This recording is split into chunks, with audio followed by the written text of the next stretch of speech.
Bwana Yesu asifiwe. Leo nilikuwa nimetoka zangu kanisani. Nilivyotoka kanisani nilikutana na genge. Hapo nyuma ya genge palikuwa kuna kona ambayo ndio unakatiza na shukia nyumbani.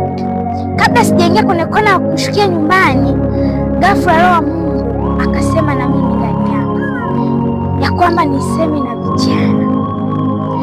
Nami nikashuka nikaenda kusema na vijana. Nimefika pale nimewapa habari za Yesu.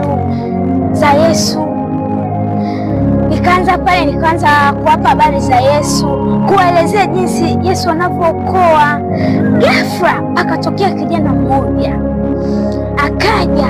akaanza kunifokea kwamba unajua dini ni nini?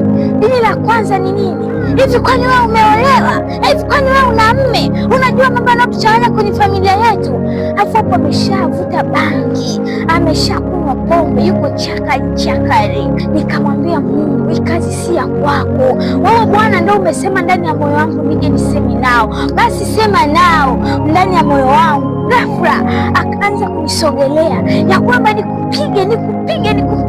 Nami nikamwambia rehema ya Bwana iwe juu yangu. Wewe Bwana uliyenituma hapa, sema na huyu Roho Mtakatifu, usinyamaze kimya.